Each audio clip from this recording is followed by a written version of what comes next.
Samuel, good evening. I am glad to see you looking so fresh and well slept.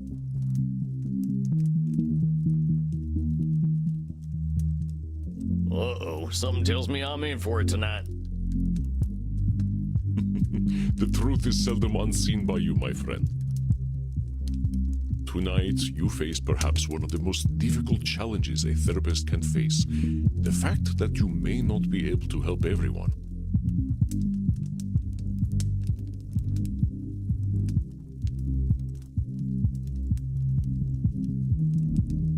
In truth, I have failed to help clients with this particular disposition many times.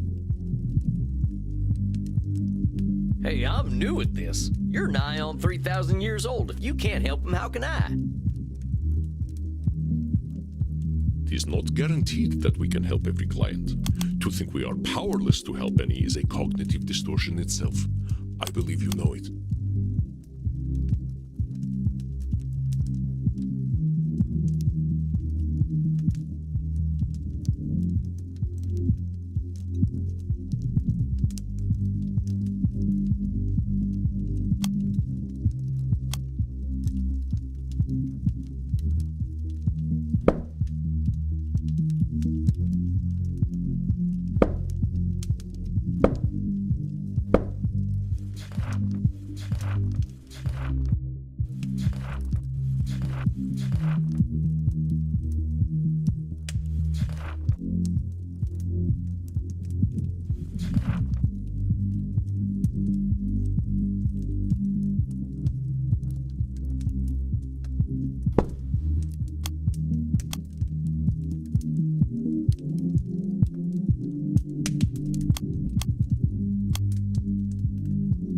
Come now, Samuel, you are more capable than this. What distortion is it to believe that we cannot help anyone? Yeah, all right, control fallacy, I know. I can help some folk. That's right. Here, take a look at this case file. Theater feller, huh? I've known a few of them in my time. They can be a little, self-absorbed.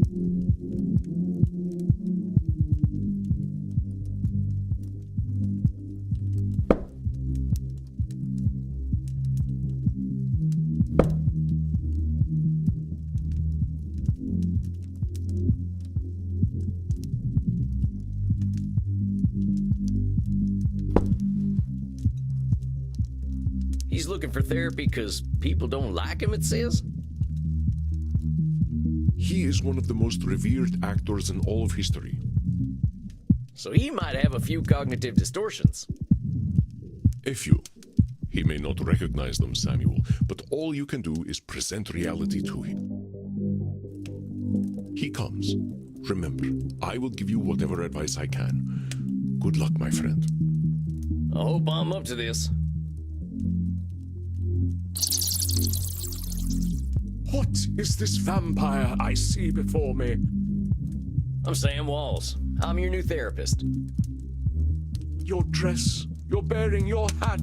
You also are forgotten by time. Oh, how fortuitous! A kindred spirit, perhaps. A therapist should know pain, I say. Most excellent. Tarnation. Can't get a break with this here hat of mine. No, it's perfect. Do not change a single thing. It gives me faith. Faith, my dear vampire, that you can help me. I'm gonna do everything I can. I promise you that, amigo. Do not do so lightly. Darkness dwells within my damned soul. You journey into my pain at your peril, and I cannot be your Virgil. You're who now? Anyway, you wrote in your intake form that you're here because...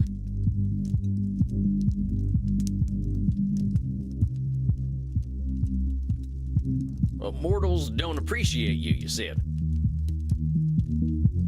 Indeed, and I fear they cannot. They must die to appreciate life. As mortals, they cannot ask the immortal questions.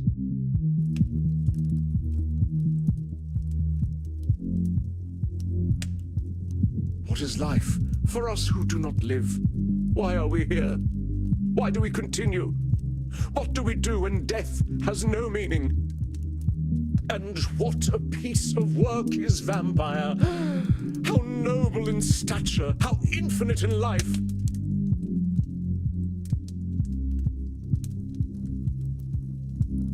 In form and moving, how express and admirable. In action, how like a demon. In apprehension, how like a bat. Ah, the beauty of the night! And yet, to me, we are but the quintessence of dust. Dust upon dust. Already that whence we came. Well, that was a lot. You understand, don't you? Death has no meaning, because life never had meaning.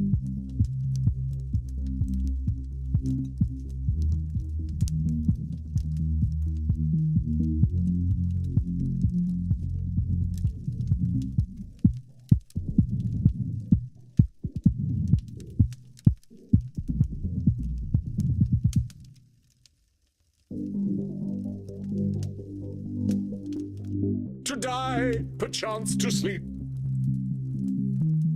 All right, that's enough of that. Before we answer the question of why we're all here, why are you here? Well, that is, what exactly drove you to me, partner? Oh, that. Well, a pustule of a theatre historian I recently seduced and killed sprang the seeds of doubt in mine corpus. He was writing a biography of the great Edmund Kean, and I thought mayhap that I would favor him with a secret or two. He said my acting style would now be considered archaic. Though I drank him to the last, I fear his cruel barb was sharper than my fangs. This embossed carbuncle of corrupted blood caused me to doubt myself. Are all men such fools? Will I ever find my audience again? Or did they die long, long ago? Help me purge these mortal concerns from my mind, dear man. We're always gonna have doubts, compadre. That's normal. But I think I can help you see things a little differently. So, he said your acting's out of date. Why don't you just tell me why it bothered you so much? Because it's simply not possible. Acting became a noble craft entirely because of me. In truth, I am perfect.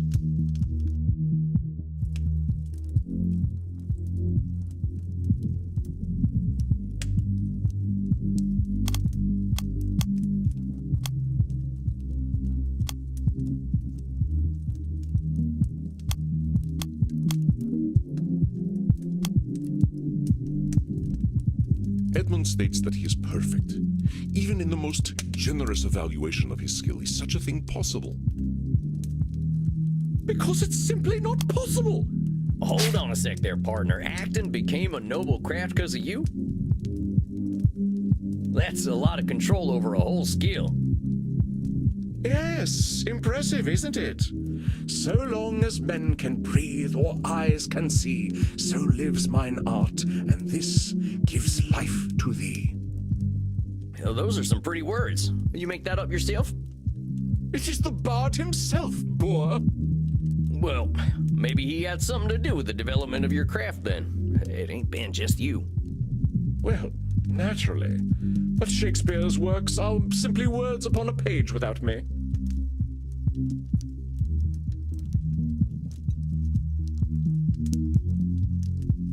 Compadre, I think you know he gave you a leg up in your career. You can share in the success a little. Oh, there are celebrated actors in these times, yes. But any success they have is due to my beating the path for them to follow.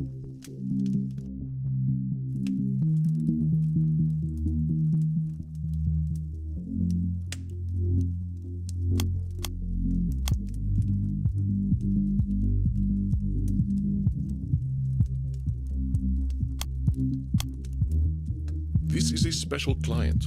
Remember that his distortions can be about others, not just himself. Oh, there are celebrated actors in these times, yes. But This is a special client. Remember that he's the... Oh, there are celebrated actors in these times, yes. But any success they have is due to my beating the path for them to follow. Oh, wait a minute. You're saying that every actor's success comes straight from you? Of course. Even the greatest among my art would have been consigned to obscurity had it not been for my advancements.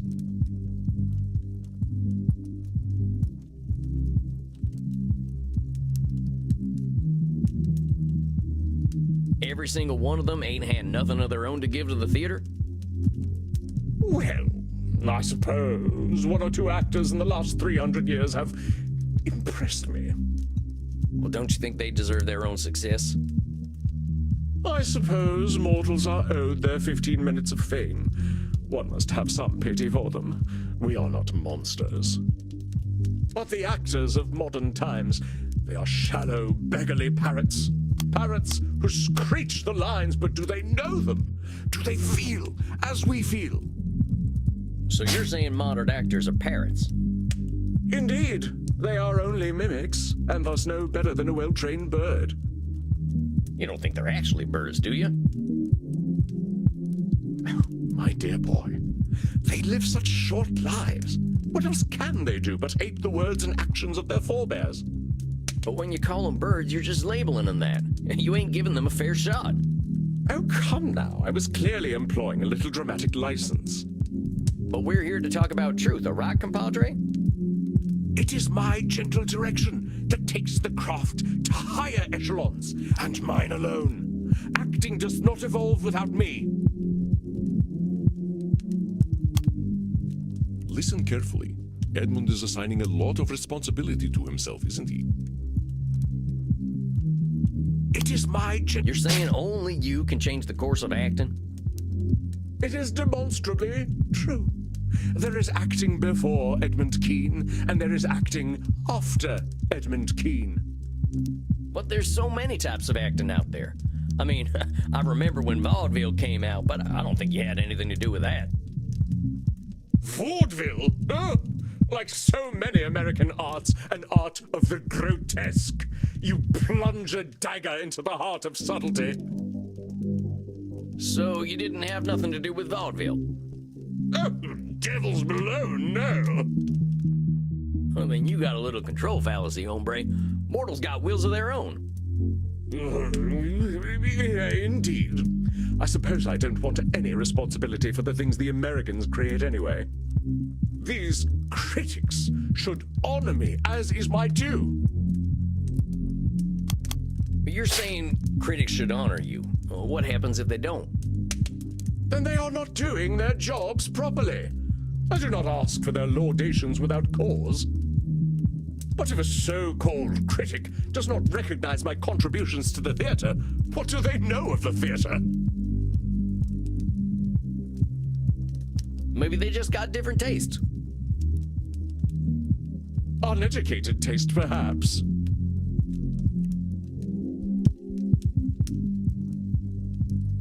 If they are just uneducated, why should they appreciate you? An interesting point. I suppose I cannot blame them. Thou fiend! You are cruel indeed to beat a man when he is at his most vulnerable.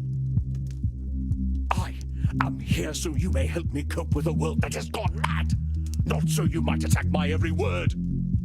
I'm doing no such thing. All I'm doing is pointing out your reality. If we're gonna cope, we gotta be honest about the world. And I say that you are a villain. I come to you in desperate need, and you respond by mocking my desperation.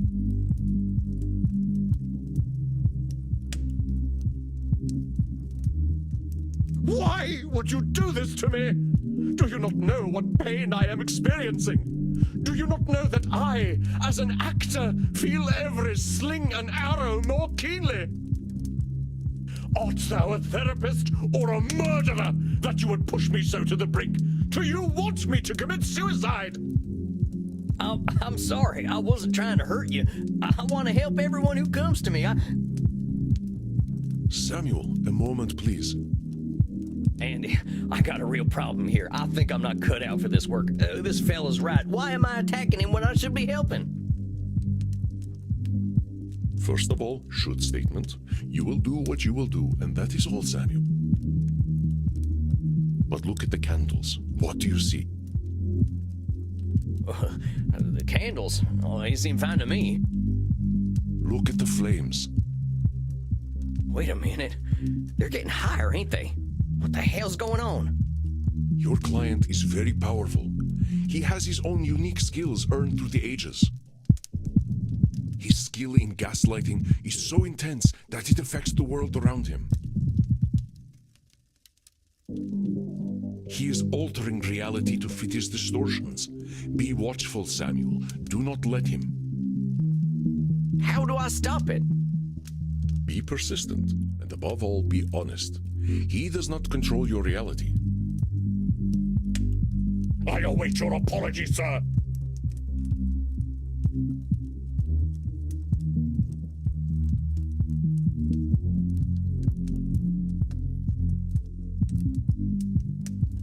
I wasn't trying to rile you up none. Yet I bared my undead soul to you, and you treated me like a pincushion with your sharp pricks. Pricks ain't got nothing to do with this, Edmund.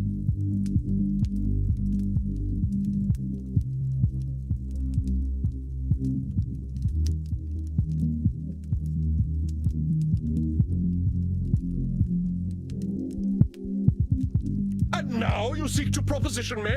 Of course, it always goes like this. To you I am a void, nay, a whore, to use as you please. Well, you are all alike, I say. Go on then, use me. You are losing him, Samuel. It is time to remember what makes you special.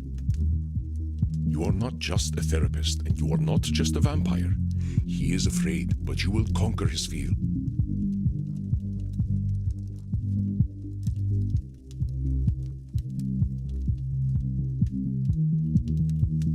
I don't have anything to apologize for. All I did was point out some truths in the things you were saying. Now, if that makes you angry, fella, I don't know what to tell you. You wound me, but I am strong. I persist. I fight. I know my worth, sir. I have fought and died for my art. I shall take my business elsewhere, and vampire society shall hear of your quackery. Stop him, Samuel. It is not anger, but fear that drives him. Show him he has nothing to fear from you.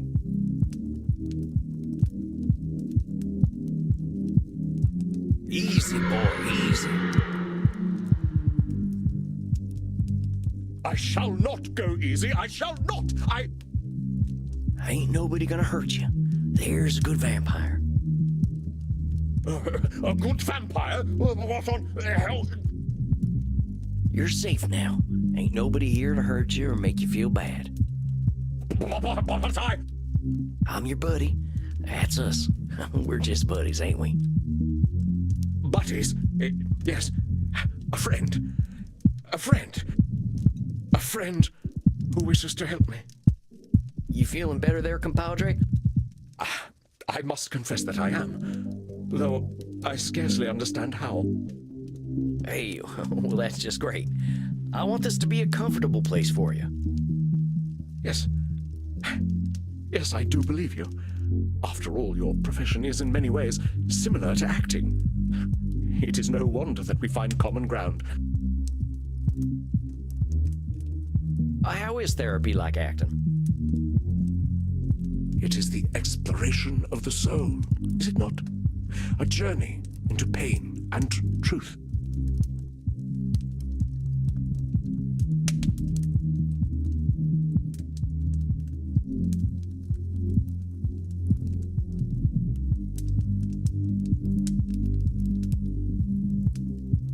We see those pains and truths and reflect them onto the cruel world.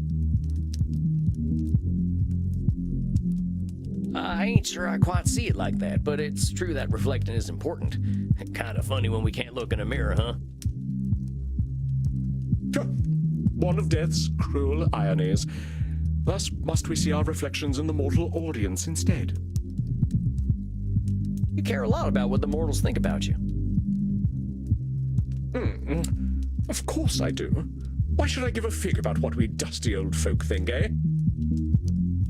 Most of us are stuck in our relative pasts, if you'll pardon the offense. But all them folks die. You're what, 300 years old? Don't remind me. Yes, they die, but I cannot. I must not. If I do not exist in their hearts, there is only the purgatory of oblivion.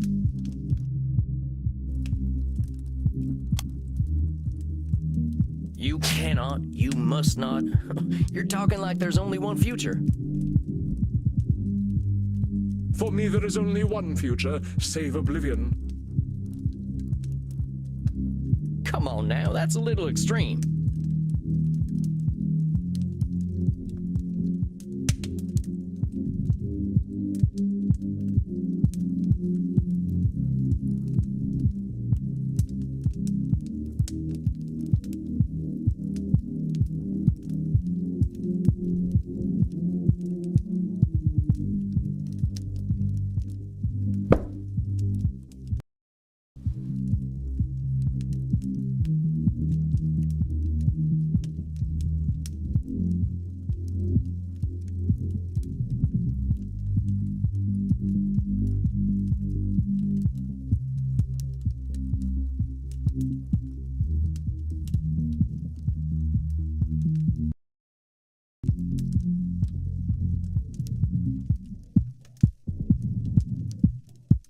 Tis not so. What? Well, that's a fine question. I'll tell you what, though, compadre, you are more than the stage. What if theater just didn't exist? Tis not so. What else have I but the stage? Come on now, that's a little extreme. Tis not so. What else have I but the stage?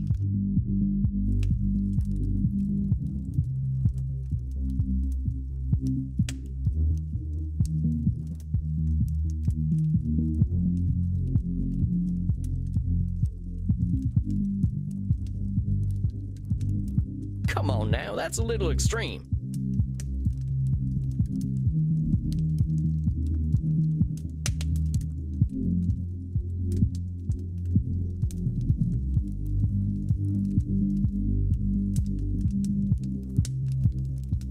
Tis not so.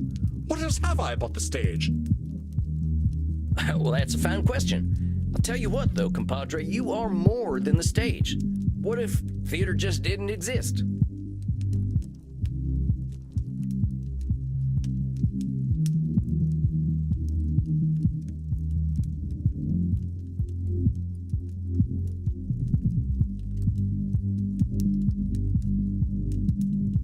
Perish the thought. Perish it with all due enmity.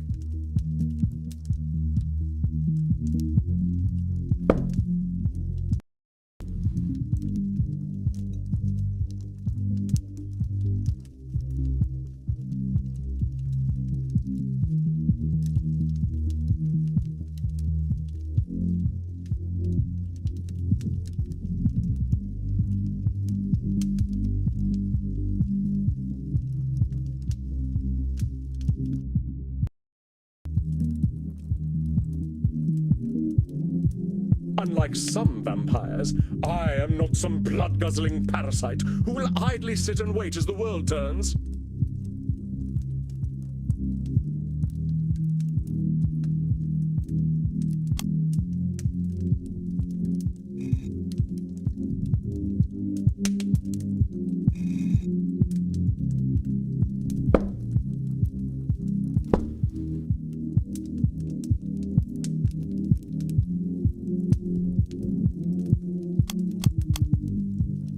Calling most of our kind parasites? I am, for that is what we are, if we are nothing else. All right, let's just forget the part where you're insulting other vampires, myself included. If you say that you're a parasite if you don't do something, you're gonna be scared as hell of not doing that thing. As an immortal, I aim for loftier goals. Can you hit those goals if you're busy being afraid of turning into a parasite? Ah, but your humble speech does belie the true wisdom beneath. I am indeed cruel to myself. I died for the stage, so I should live for it as well.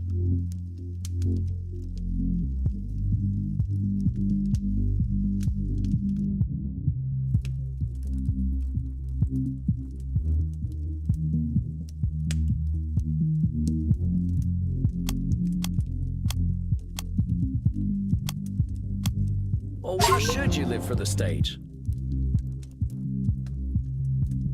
What was my death worth if the stage does not matter? But it's only you who's saying your death ain't worth something.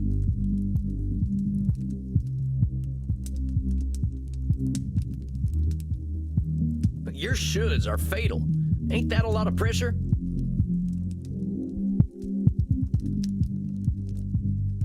Perhaps, though one might argue that all great actors must be forged in fire. But is acting really the most important thing in the world? I shall assume that you jest. Vampire society's of no use to me.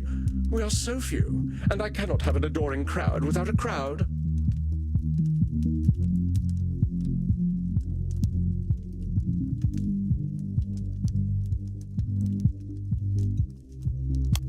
Vampires ain't got nothing to offer you. Nothing they can give, no. Vampires do not understand the avant-garde. Vampires have a lot to give. We got time to understand things mortals just can't. I think you're disqualifying the positive things about us vampires. Oh, perhaps. But an understanding of the stage is not one of them. You know, I see what you are doing. The motivations of man are well known to me through my art.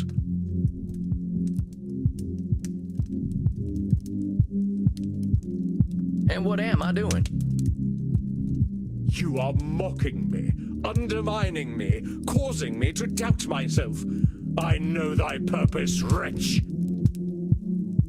This therapy business is all a ruse. You would lay me low and claim dominion over me. All I'm trying to do is help you, friend. Reality's a lot easier to deal with when you can accept it for what it is. So, now you doubt my sanity? Is there no end to your japes and jabs?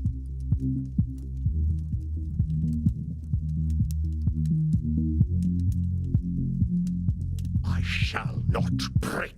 Oh, you shall see. The tides of cruel seas will crash upon me, but I do not wither.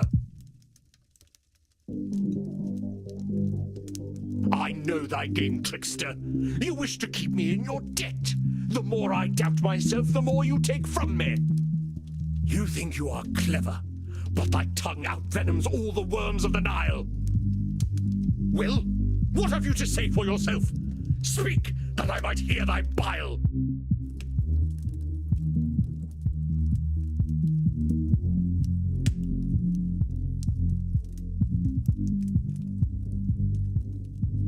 Easy there. What? I know you're upset and you're scared. I ain't gonna hurt you. But you want to hurt me. Good vampire. Ain't you sweet? Yeah, it's all right. You really don't want to hurt me. You'll keep me safe. We're safe. Ain't no place safer than right here. We're friends. That's right. You're my buddy now. Just my pal Eddie. In truth, I am oft left bereft of friendship. Our kind can be difficult. You mean vampires? No, actors. But to sense one is not alone in all the world is a feeling to be cherished. You ain't alone, I promise you. Whatever bad stuff we're living, someone else has lived it already. 'Tis so. Many geniuses were unappreciated in their time, with wonders of their craft consigned to history's dusty pages. Even the bard himself did struggle. There is some comfort in that. Common nocturnality.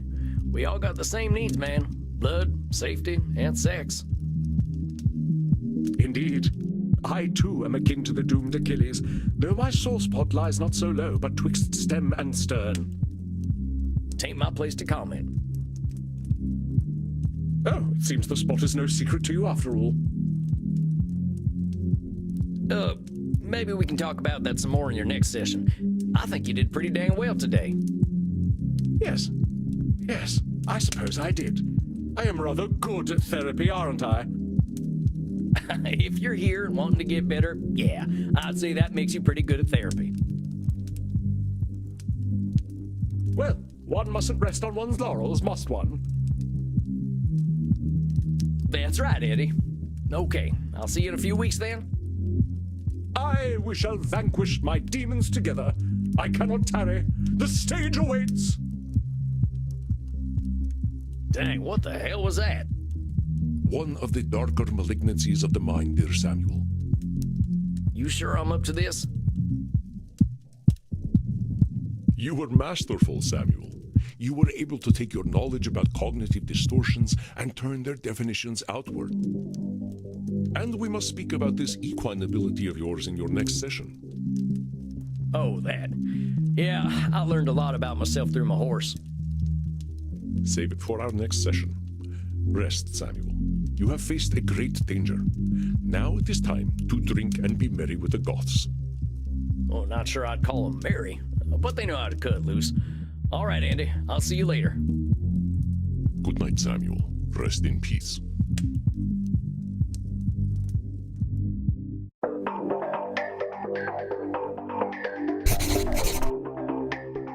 Well, that was one of the weirdest experiences of my life. I probably want to forget that. I should go talk to Crimson. If it isn't Sammy the Kid, plop that butt down. Got a shot prepared for you.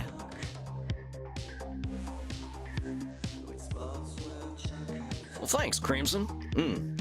What is that? A Bloody Mary? No, a Bloody Steve. I think that's what he said his name was. Of course it is. How's the crowd tonight? You know, it's funny. They're a little on the weird side tonight. Must be a full moon out. Oh, you ain't kidding. I just had my first therapy session with the strangest fella I ever met. The actor type. Used to be an international celebrity back when I was alive. Well, seems like fame's a nasty drug. Like Andy says, people are people. Doesn't matter what era they're from. Feeling good about your session, though?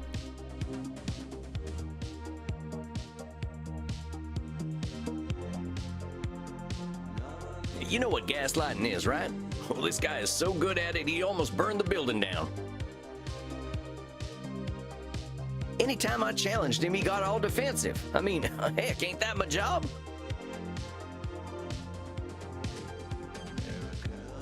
Sounds to me like he was afraid. Old folks never did like getting challenged.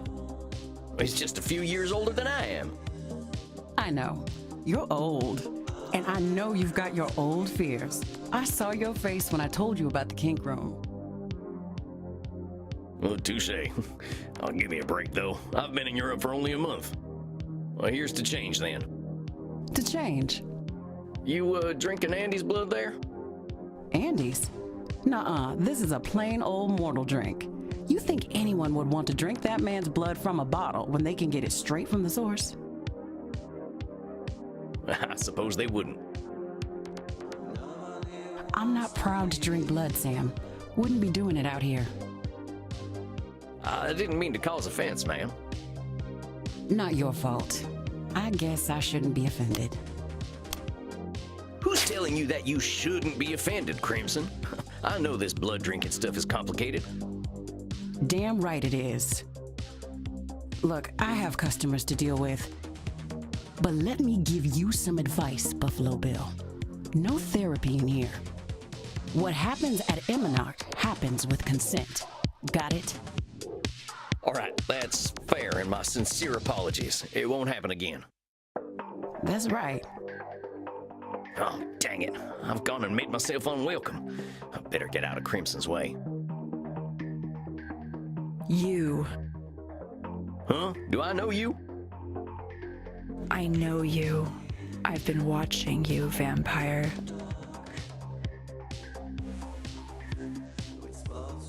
Yep, that's me, drinking blood to live.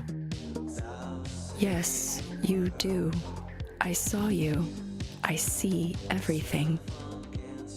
My name is Panoptibella. It means I see all, and I am beautiful. I saw you in the kink room with Reinhardt and Maxi. And now I see that you are thirsty and would like to drink. Yep, that is so.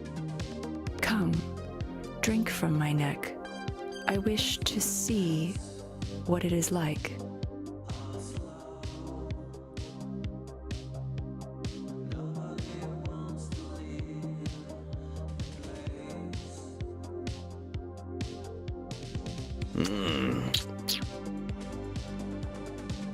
Yes, I see now.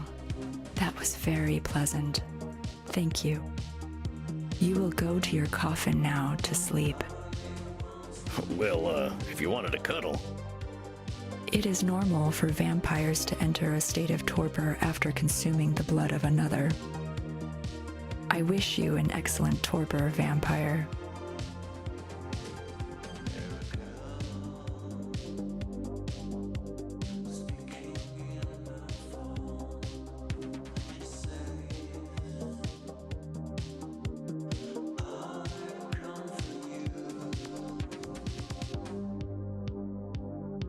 Thanks, I guess. I guess I'd better get some shut-eye. This night has gone on long enough.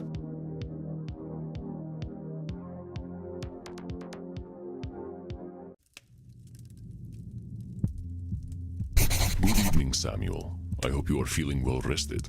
I have a new client for you. Another one? I think my caseload's starting to get a little crowded. Worry not, my friend. I shall not unload all the world's cares onto you. I know how strongly this next client requires aid. She is a great deal older than most of the clients you've seen, and sometimes it is harder for the elderly to see reality. It took me far too long to do so. Is she as old as you are? Not nearly. Thus, she should be more ready for change than I was. Take a look at her intake form. Dang, she died young. Makes me wonder why I waited so long to kick the bucket. Could have left a nicer looking corpse. Alas, death does not often allow us to have much choice in the matter. Says here she doesn't leave home unless she has to. Indeed, it is a puzzle, as elder vampires can often be. I sure do hope I can help her. You will do your best, I know. Let me allow you some privacy. She comes.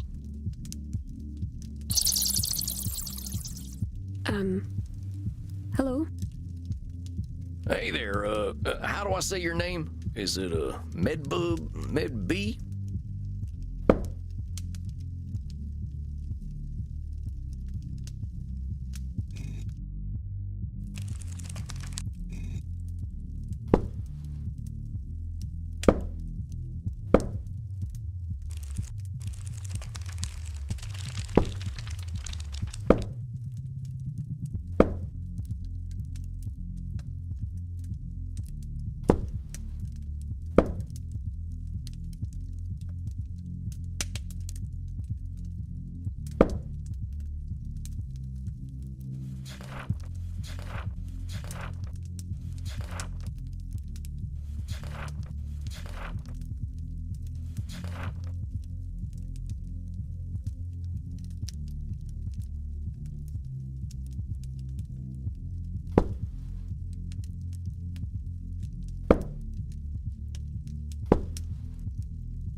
Miv is my real name.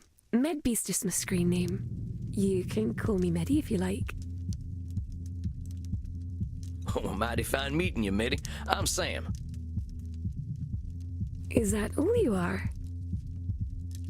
I couldn't rightly say. I ain't no more or less than Sam. You're cute, strange cowboy man. I don't know that you should be calling your potential therapist cute, miss. Not in a touching bodies way. I mean, you're more like a rabbit or a mouse. Oh, I want to dress you up in a little mouse onesie and watch you scurry about. You can keep your hat on and be a little cowboy mouse. Oh, I like that very much. I'd keep you in a little cage and give you lots of cheese and, of course, a wheel to run on. You can be my whiskery little pet. What is the matter, Samuel? I think I'm out of my depth here, Chief. I ain't keen to be anyone's pet. Older vampires such as myself can sometimes be uncomfortable to be around. I believe this will be an excellent challenge in setting boundaries, Samuel. Explain to her your boundaries. You will be modeling positive behavior and saving yourself a little trouble. Yeah, just a little. All the more reason to be clear and polite right now. Good luck, Samuel. I know you can do it. You look distracted, little mouse. Have you smelt a bit of cheese? Did your whiskers twitch? All right, miss, before we keep going, I think we need to set a few boundaries.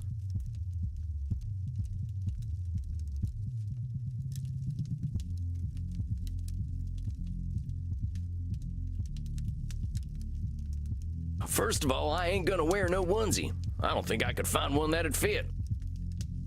I could sew one for you. I would make the neck hole really big so that your funny hat would fit right through it. Okay, well, maybe I wasn't being clear. I don't want to wear a onesie. But it would make me happy. Well, wouldn't make me happy, miss. Fine. But I don't like it. This stuff about putting me in a cage and making me your pet are things you should be doing with a blood partner. Besides, I make the rules about my own body. If I don't want something, you gotta respect it or find a new therapist. You don't want me to do things to your body? You cut that out. I'm serious now. Very well. Be that way. I think that about covers it. Very well. It's a little boring.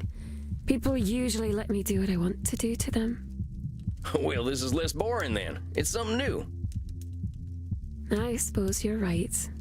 It's very clever, strange cowboy man. May I still call you a mouse from time to time, though? If it'll make you feel comfortable, I guess it ain't hurting me. But let's get to you and why you're here. Now, it said on your intake form that...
You're overworked, it said. You're not my first client with that problem. What line of work are you in?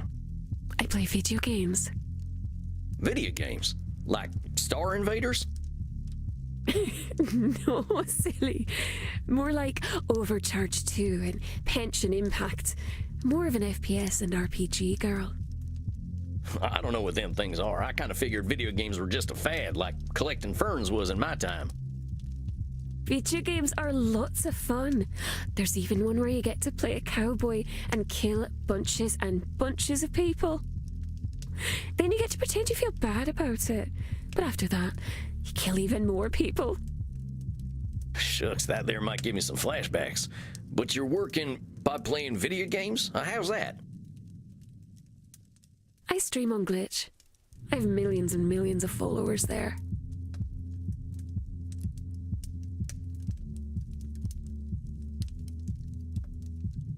Wait just a gosh darn minute. People are paying to watch you pee?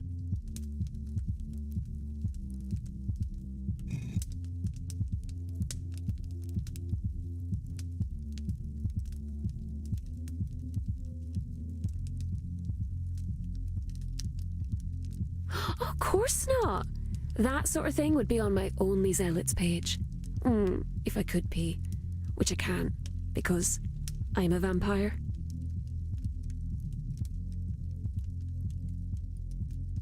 All right, you gotta walk me through this. What's streaming mean if it ain't peeing? Streaming means to share your computer screen to the internet. Like watching the cinema, only instead of people shooting each other, it's you answering emails? Sort of. Mostly people just like to watch people shooting other people. Only it's little computer people that only look like people. Clear as mud. I got some more questions about them funny things you mentioned, though.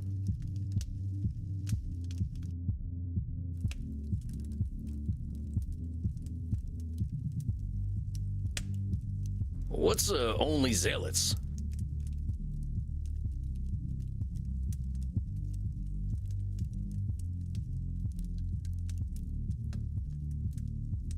That's a very special website where my very special followers get to see me do naughty things for money. You've been around a long while. Do you need money? No, of course not. But I do like having mortal blood bags who will do anything for me. They're very useful.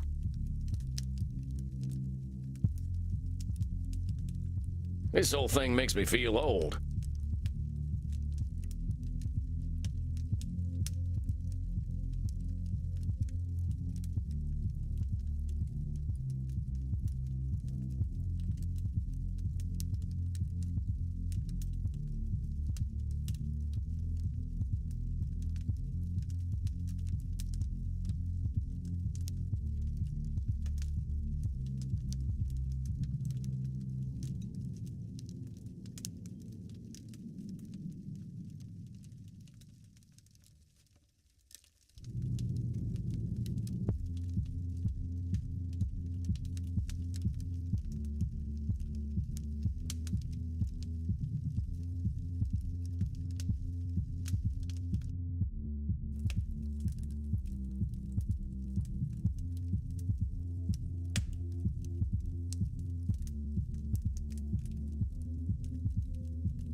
But you're only a baby vampire, strange cowboy man. I'm glad you're not the kind of baby who poops and pees, though. That's quite icky. I had some more questions. What's all this RPG and FPS stuff?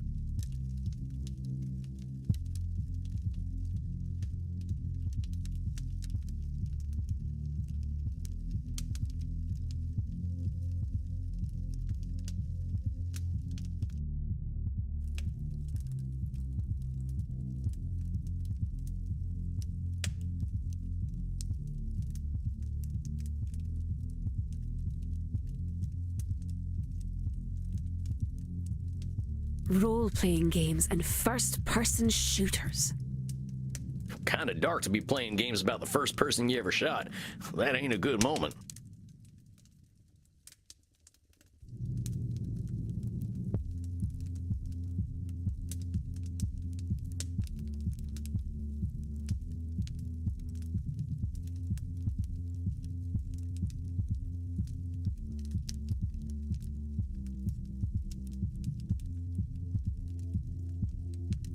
You're extra silly. It's a video game with a first-person perspective. It only looks as though you're shooting someone. I like the ones where there's lots and lots of blood. I end up feeling quite hungry. Are they still using corn syrup to look like blood? It never looked realistic to me. They don't use corn syrup in video games. You're very funny. I'm glad I'm funny, I guess. Let me ask you something else about these video games. Alright, I think I understand a little better. You're working pretty dang hard for all them followers. What do you need them for? Lots of things. They pay my rent for me, they buy clothes and gifts for me. They dispose of all the bodies. And they let me kill them too. They're all so eager to die. Poor little lambs. They're like servants? Servants, little sheep, whatever you'd like to call them. And they're willing to just up and die for you? Oh, naturally. Sometimes all I have to do is smile for them. They find it enchanting. And they quite like my breasts and vulva. Oh, I see. Does it make you uncomfortable to hear me say breasts and vulva? I reckon I just wasn't expecting that level of candidness. Breasts, vulva. Hey, come on now. Oh, but it's so much fun to watch your little whiskers twitch. So, these followers of yours do a lot of work for you, huh? But I have almost 100 million little sheep. It's rather difficult to manage them all and keep them happy. Why do you need to keep so many servants happy? I need my sheep. If I don't have them, I'll have nothing. Is it really true that if you don't have your followers, you won't have anything? Ain't you got other stuff you're interested in? Suppose I enjoy reading and video games, and I can do those things alone. There's also playing games with my body. Oh, yep, there's that. Which Americans don't do. You like to shoot people instead. Bang, pow, ugh. That ain't always true. But let's get back to what you were saying. If I don't make them all happy, they'll turn against me. Oh, wait a minute. That's one of them double control fallacies. A control fallacy? What is that, manling? It's the idea that you either have complete control over something or no control over something. The idea that you can make everyone happy is something that ain't in anyone's power. And assuming you have no control and they'll all turn against you ain't true either. That is true, I suppose. I can do things you couldn't dream of. But I won't show them to you because you're an American. That is much appreciated, miss. And now about the stuff you were saying. All I'll be is the lonely, crazy girl with a flat full of stinky corpses.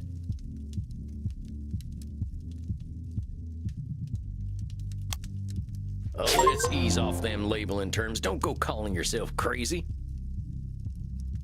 But I am crazy. And I know how strange I sound to these short-lived creatures. I reckon I might sound the same if I were around as long as you and seen some of the stuff you've seen. Besides, crazy ain't got any kind of real meaning. What's sane? You've been around a while, you know them definitions change all the time. I suppose that's true. Don't think any of us are really sane. I think that's a heck of a lot closer to the truth. I just want to look at my body parts anyway. Don't have much else to share, it seems. Come on now, you've been around for nearly 2,000 years. How in the heck could you have nothing to offer? I'm sure you could tell me all sorts of things about history and the places you've been to and the things you've done. If I talk about things I like, my followers abandon me. Fickle little bloodbags. They always like it when I show off, though. That's a problem with your followers, not you. Don't go disqualifying the positive things about yourself just because they don't see them. You're very kind, Manling. If you were one of my followers, I might even let you live. A very kind gesture, miss. I can't help but think, though, I should make my little sheep happy. After all, they are willing to die for me. You say you should keep your followers happy. Do you like it when they're happy? Just because I kill my bloodbags doesn't mean I wish to be cruel. After all, they're so cute when they die with smiles on their precious little faces. I'm glad to hear that, but here's the thing. When you say you should make them happy, you turn it into a responsibility. If you got 100 million people you should please, that's pressure you don't need. Get what I'm saying? You are too sweet, little mouse. Like a sugar mouse. Someone might try to eat you. Heck, they already did. How do you think I turned into a vampire? You make me seem very silly for worrying so much about my blood bags. I'm not a very good vampire, am I? Well, what's a good vampire supposed to do?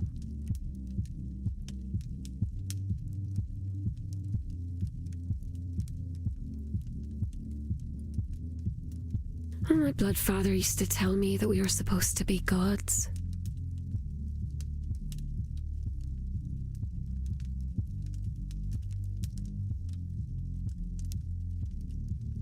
Told me that we would rule all humanity. I imagine he'd be ever so disappointed in me.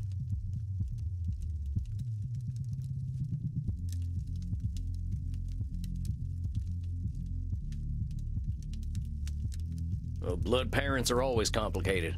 They like continuing their legacies, but people ain't too good at being anything but themselves. I wish someone would tell him that.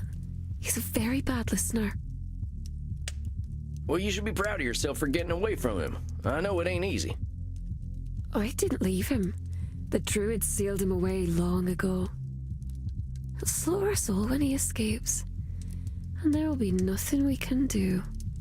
Oh, it's gonna be ever so much blood. I think we can handle a vampire. There's a lot more of us now, and I bet the bastard ain't even heard of a gun. You don't understand. He's a wizard. Well, last I heard, wizards ain't bulletproof. Let's give ourselves a little credit. I ain't gonna worry too much about this fella. Besides, if he is coming back to kill us all, we only got so much time to enjoy, right? These dang followers of yours have got you stuck at home, though. It's better this way. It's not safe outside. Well, why do you say that? Because there are bad people out there. They've tried to burn me, touch me, enslave me. They are cruel and horrible. Medi has quite an extreme opinion about all of humanity. What kind of distortion would that be? Because there are bad people out there. Medi has quite an extreme opinion about all of humanity. Because there are. I know you've been through some tough times, Mitty, and you got a hell of a lot of reasons to think people are all awful.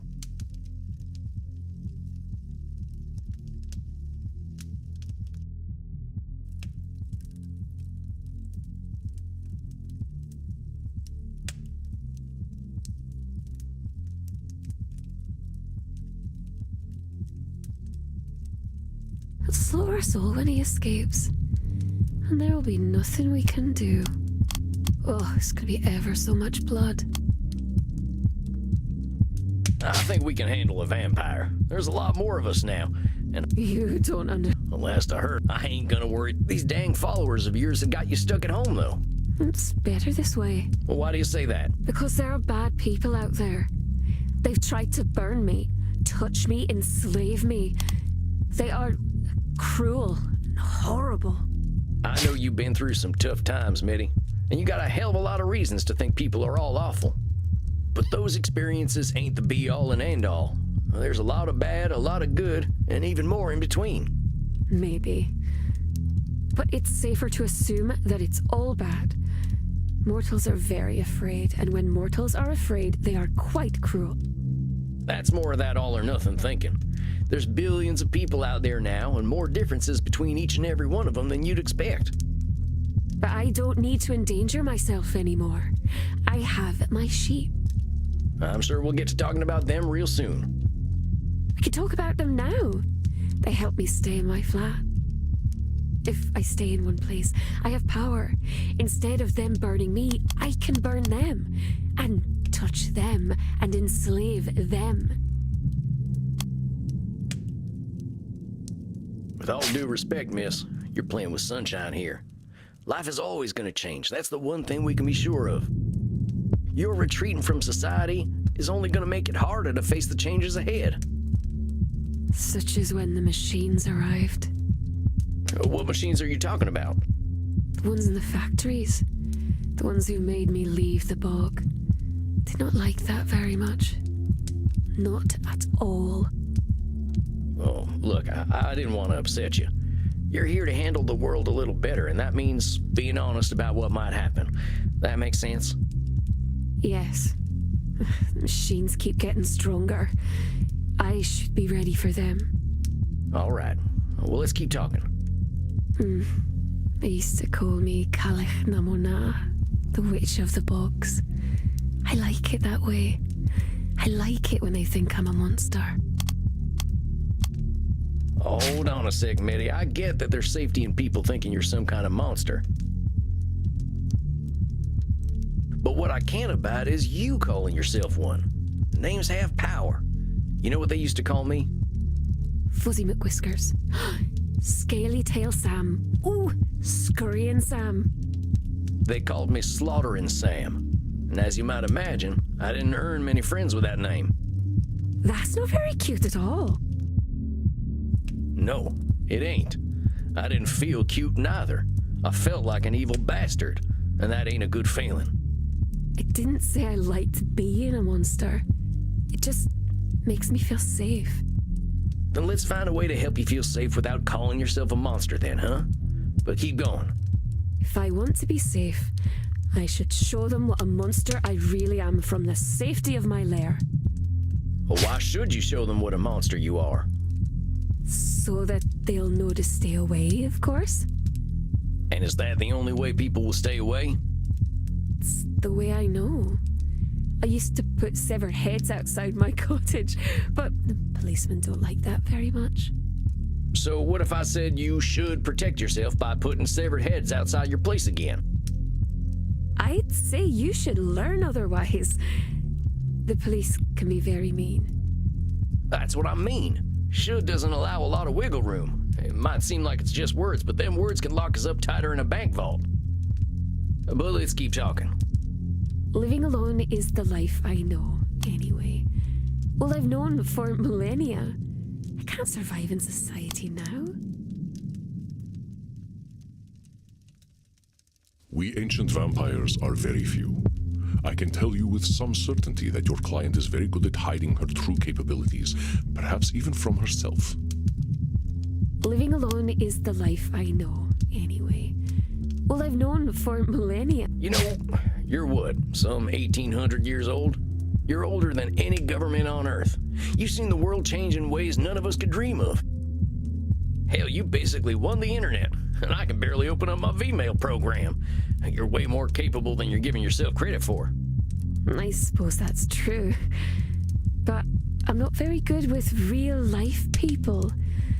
Unless I'm eating them.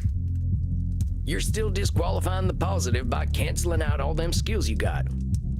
You can use all that modern lingo I've barely even heard of. You dab, fam? That was ages ago. See what I'm saying? You are very clever, sweetling. It is easy to forget how small and weak mortals are. The world is a big place full of things that might try to hurt me. Well, before you face the world, why don't we start with your neighborhood? Let's start slow. Take a walk around your block, 15 minutes a day. Just spend a little time outside looking at the moon. I suppose if anyone tries to hurt me, I should be able to kill them or enslave them. Very well, strange cowboy man. If anyone does kill me, I'll simply become a ghost. Then I can whisk myself up your bottom with a little ghost needle and poke at your guts. I don't think it'll come to that. Just spend some time outside and see how you feel, and we'll talk again in a month. Sound good? Very well. I suppose my followers outside must be eager to carry my coffin home. I promised I would eat them when we got there, so shouldn't keep them waiting. Farewell then, little mouse. Hoo-wee! Well done, my friend. You seem a little out of sorts. Are you quite all right? She was something else. Like so many of our kind, she simply struggles to adjust to a constantly changing world. I think you will be of great help to her. She clearly likes you. That's what I'm afraid of. You are under my protection while you are here, Samuel. I guarantee no ghosts will travel up your posterior. You have done excellent work tonight. Please, relax downstairs. Summer will be here before we know it, and the nights shall become short once again.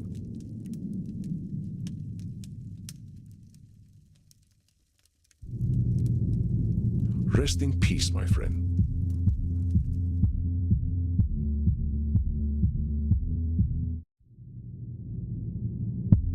Tarnation. I'm glad the kids here aren't glued to their little TVs. I wonder why that is. I'll bet Crimson knows. Giddy up, little doggy. I ain't heard that one in a while.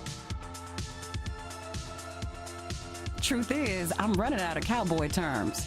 What can I get you, handsome? How about a kind ear for my troubles?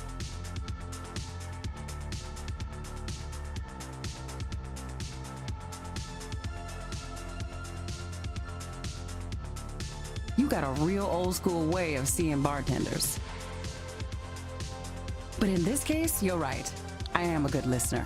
Lay it on me. I got this new client. It makes me feel old. 250-year-old man feels old, huh? Yeah. But seriously, I thought I understood people, but she's from another time, like. I've been around a long time, and I ain't seen nothing quite like this internet. But my client lives there. And you think you can't help her because you don't understand the internet?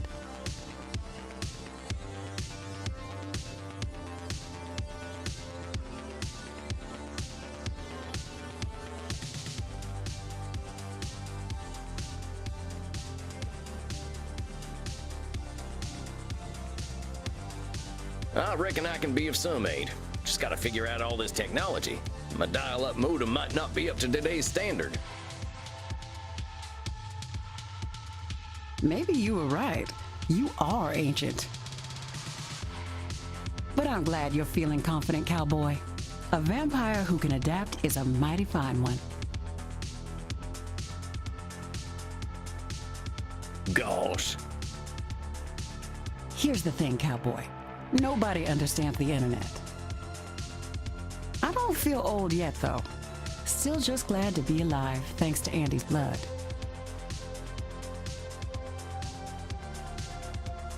Oh, yeah? I know you've been curious about why I've been drinking vampire blood. You don't have to pretend.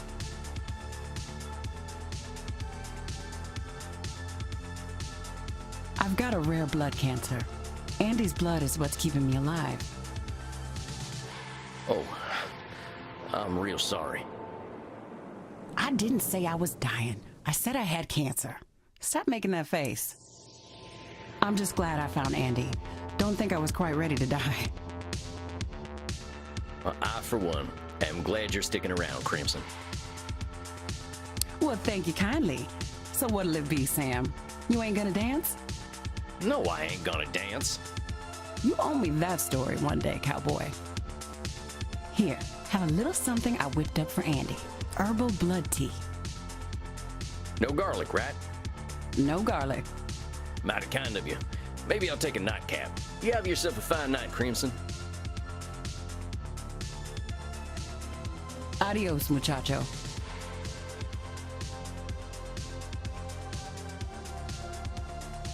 I think that's my last client for a while. My caseload's big enough. I'm starting to get overwhelmed. Maybe something from one of my books will inspire me. But then again, I could watch cartoons instead. I used to have a crush on Betty Boop, and I ain't ashamed.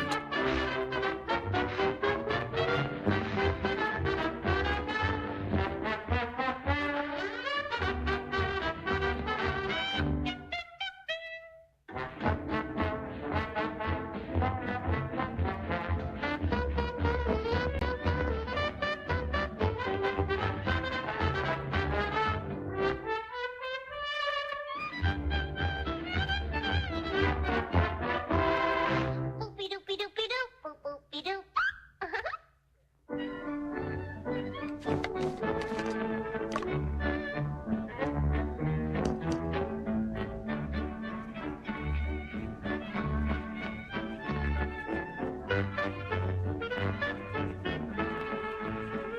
Boop boopy doop.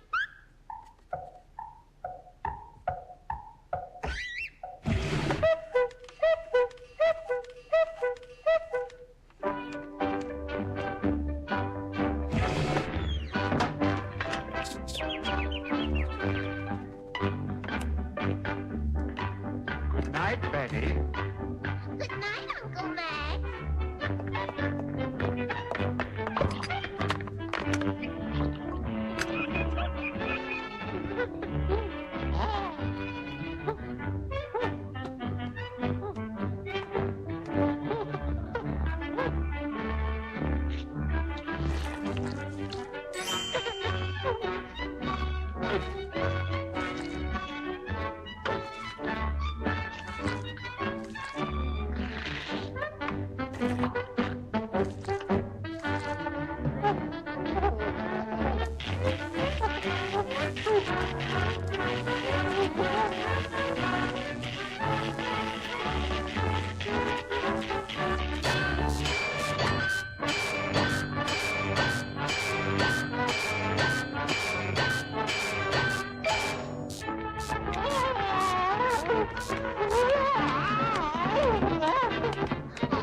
Boopy doopy doopy doop, boop boopy doop.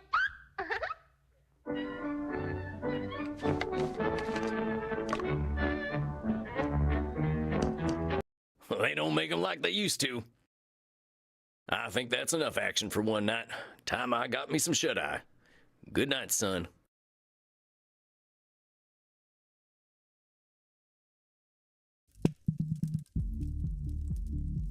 A fine evening to you, Samuel. How are you feeling tonight? Not bad, not bad. A little overwhelmed, but I guess I kind of have a lot going on these days. Indeed you do. The mind is an easy place to get lost in, is it not?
You ain't kidding.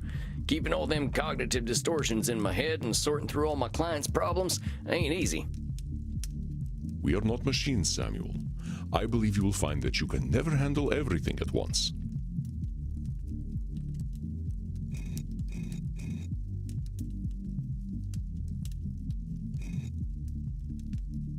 There is a term the mortals use these days, multitasking.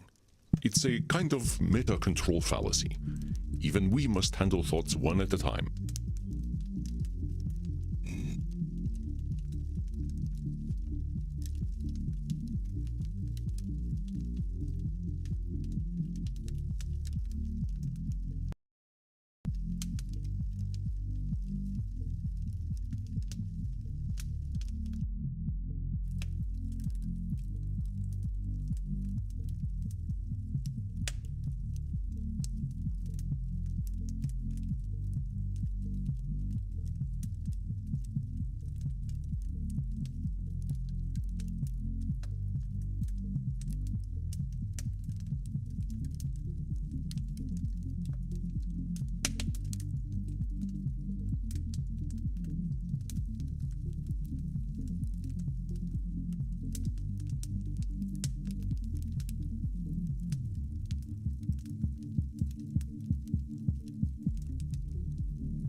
I guess. I just hope I can concentrate on my own therapy with all this stuff bouncing around in my noggin. I do not expect you to be an exception to the rule, my dear fellow. Let us see whether we can clear your head. I would like to introduce you to a ritual I have learned for stealing the mind.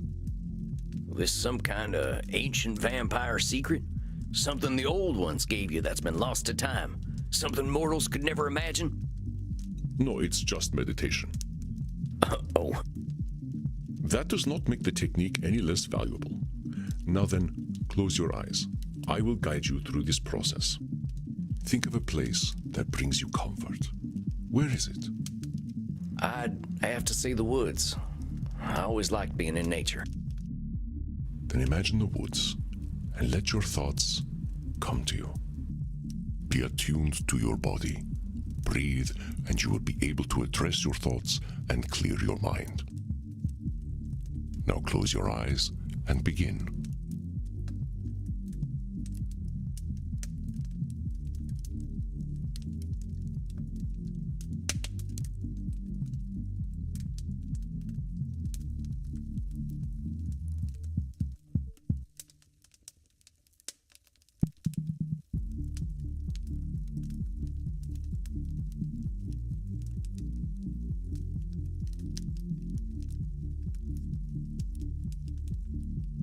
I ain't cut out for this therapy thing. Andy sure is a tall glass of water.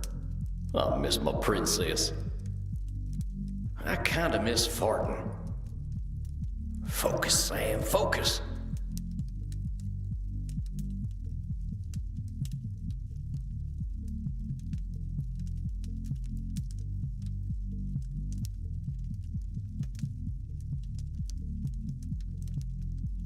Who's got a pretty mane? Wonder what's on Batflix.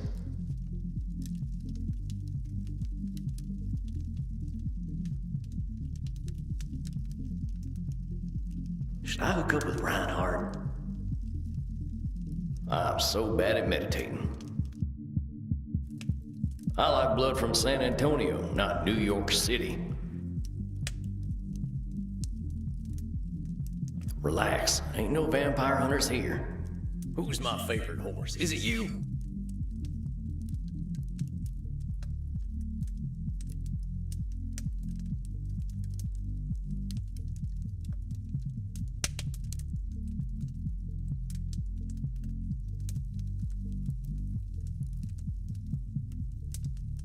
How are you feeling now? Yeah, all right. Fine, really. All them thoughts just feel like thoughts. What sorts of things came up for you? Well, I thought about my clients. I thought about all them cognitive distortions. My horse came up a lot. Your horse? Yeah, Princess. She was my horse back when I was alive. I still think about her every day. I can't really stop. I understand. I have bonded with many horses in my own life, but it sounds as though the loss of Princess was particularly fraught. Yeah, Would you like to start there? not sure I'd like it. But seeing as it's come up, maybe we should talk about what happened to her. It's got a lot to do with my old gang. I mentioned them before. Well, the Mystic Bastards was their name. They were the gang to join if you had nothing to lose, and I had nothing to lose. That sounds like some Nosferatu thinking, my friend. Oh, I can see that now. But it turned out I still did have something to lose. And they took that from me to prove my loyalty. They took my princess, killed her in cold blood, and made me watch the whole thing. They made sure she saw me too. Oh, Samuel, I am so sorry. I just stood there, watching her dying, with them big eyes looking at me like she knew I'd betrayed her. They knew what it would take to break me, and it's my fault for letting them do it. But Samuel, these Mystic Bastards, it sounds as though these loyalty tests were a cruel, mechanical part of their indoctrination process. These are the actions of a cult. They had no special care for you or your princess. Well, it sure as shit worked. They knew where to hit me, and it's my fault for letting it happen. What they did, Samuel, had little to do with you personally. You were vulnerable, and they took advantage. This is what cults do. But Samuel, you are exhibiting a cognitive distortion known as personalization. You are attributing the mystic bastard's actions entirely to your own supposed failings. While it is natural to grieve for your horse, holding yourself solely responsible is neither fair nor accurate. Hold on a sec, my head's hurting. I can't hold on to all them distortions all the time. Ain't personalization a lot like a control fallacy? An astute observation, Samuel. Personalizations are often a form of control fallacy. While control fallacies often manifest as a belief that you have more control over external events than is actually the case, personalization is a more specific tendency to believe that external events are reactions to you. But let us leave control fallacies out of the picture for now. You are correct that keeping all distortions in mind at once is unrealistic. I would not interrupt your thoughts if I did not think personalization important. You are shouldering the blame for Princess's death. I can see that. Well, if it ain't my fault, who else's is it? The mystic bastards, of course. Let me put it into perspective for you. I will make a series of statements, and you help me identify the personalization distortion. I overslept in my coffin because I forgot to set my alarm. I bit Crimson's neck last night and missed the vein because I was distracted. It was entirely my fault. Batflix raised my subscription price again because they knew I would pay no matter what. Well, that's the personalization. Batflix has no earthly clue who you are. They just raise their subscription prices anyway. Just as your gang planned to isolate members from their former lives. Do you see the connection? I guess so. I was just too stupid to see it at the time. Ah, calling yourself stupid is what distortion? Yeah, it's labeling. But I should have known anyway. I knew that crew was bad news. I just thought I was bad news too. You should have known. That's another distortion of reality, Samuel. All right, fine. Should statement, whatever. So what the hell am I supposed to do, Andy? Say nothing's ever my fault and I don't gotta know nothing? I was responsible for getting that beautiful horse killed. She trusted me, and if I'd been someone else, she wouldn't have had to die in that awful way. I am not asking you to lie to yourself. Far from it. And I am not suggesting that you absolve yourself of all responsibility. But what would you say if a friend came to you with the same story? Would you tell them what they should have done? Would you call them stupid? You said yourself that you joined your gang because they were the gang to join if you had nothing to lose. I do not think this is a circumstance most people choose. Yeah, I suppose. Remember, Samuel, we are trying to reframe our thinking by clarifying these distortions. I know it may feel as though I am picking on you, but I am not. Let us forget what you should have done to make room for a different distortion. You are drawing a direct link from your emotion to the death of your horse. This is a distortion called emotional reasoning.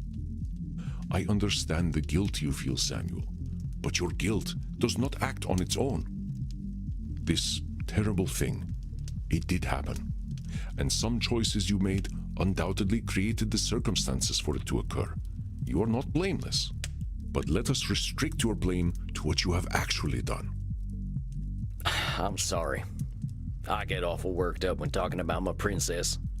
You should have seen her, Andy. She had these eyes. She looked right into my tainted soul and still loved me. I understand, Samuel. We feel tremendous guilt when we fail an animal.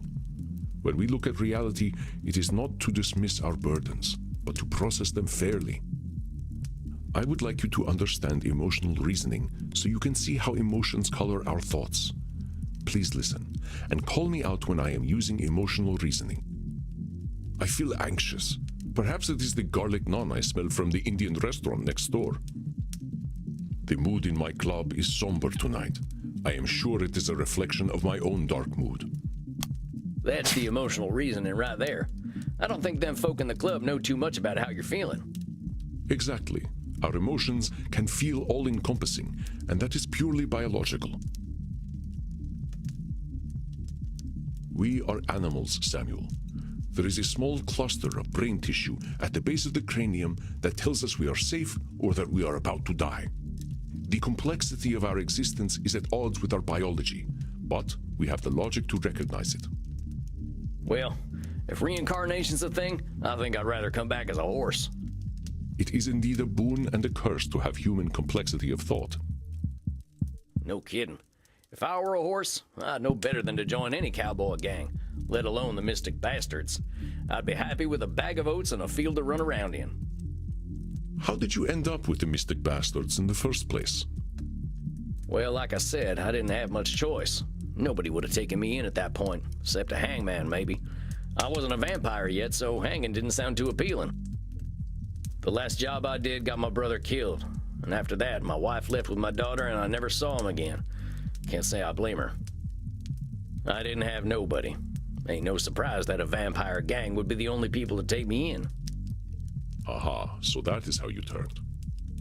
Yes, sir. It wasn't pleasant. Not the candlelight and writhing body sort of affair you see in mortal vampire stories. That is terrible, Samuel. The turning is never easy. How did they find you? That job that got my brother killed, we partnered up with one of them Mystic Bastards for it. He knew where to find me. And he knew you were vulnerable and that you had no place to go. I've thought about that. Were they setting me up all along? Maybe. But whether they were or not, I really didn't have any place to go. I know when them wanted dead or alive posters go up, folk find dead easier and more fun. People saw me as outlaw scum when I was a kid, and there was no way they were going to be kinder knowing I was in a gang. You know this for a fact. You are certain that no one would have any pity on you at all, that your only recourse was to join your gang? I guess I don't actually know that no one but the bastards would have taken me in. Sounds like a cognitive distortion, huh? I think you see the patterns now. It may seem like pedantry, and perhaps it is, but pedantry is the search for ultimate truth. Spoken like a true pedant. It comes with being terrifyingly old. You discovered the cognitive distortion before I could point it out to you. It is a cognitive distortion similar to Nosferatu thinking, so let us put that particular distortion out of our minds for now. Yes, things were grim for you, but your experiences caused you to assume that there were none who would favor you with a kind eye. You were exhibiting the cognitive distortion of overgeneralization, the idea that no mortal could accept you. This clouded truth made you vulnerable to the Mystic Bastard's approach. Damn. Maybe you ain't wrong, huh? I should have joined the Foreign Legion or something. Dang it, should statement. Your mind is not a cognitive distortion shooting gallery, Samuel. Cut yourself some slack. All we seek is recognition of our distortions, not perfection and not punishment. Let us test your ability to recognize overgeneralization. Then I believe we will have covered enough for tonight. Allow me to begin. Elder vampires are insufferable. They all think they know everything.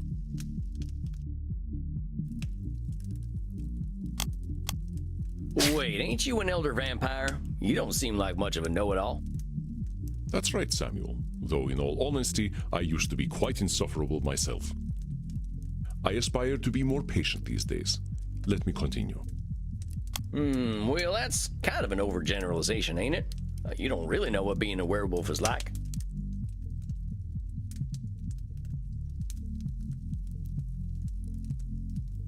That's right, Samuel. Though in all honesty, I used to be quite insufferable myself. I aspire to be more patient these days. Let me continue. It seems to me that being a werewolf is pretty rough.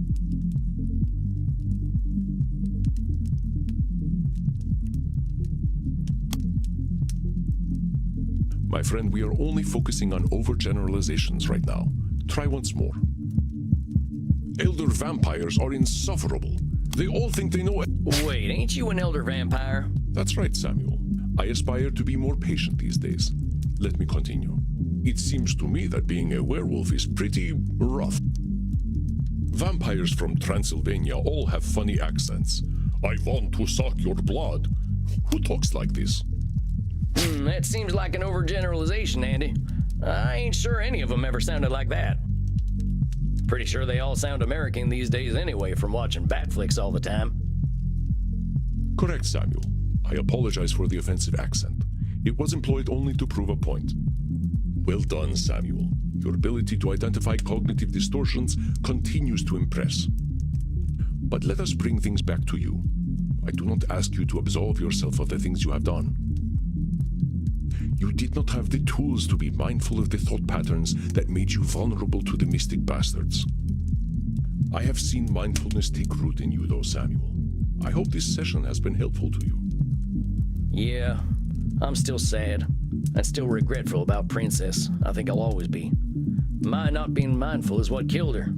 Every time I think about it, I just know I'm a terrible person who messes everything up. But I think the awareness helps. It does. Then please tell me what cognitive distortion you just exemplified. Was it emotional reasoning, overgeneralization, or personalization?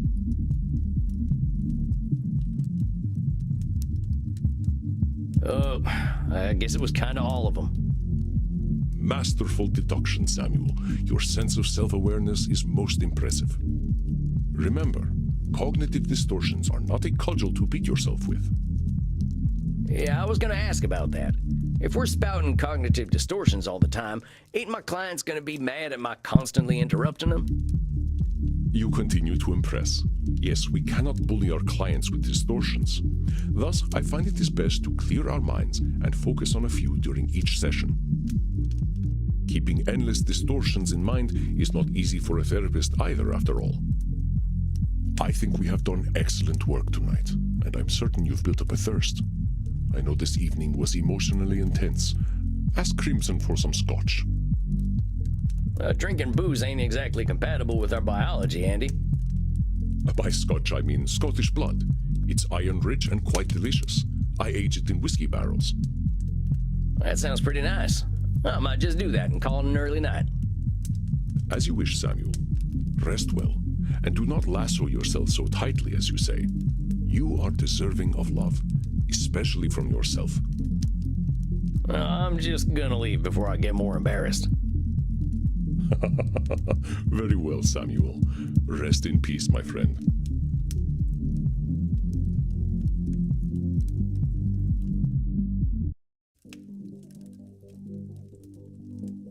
Samuel, greetings. You are seeing Dr. Drain again tonight, yes?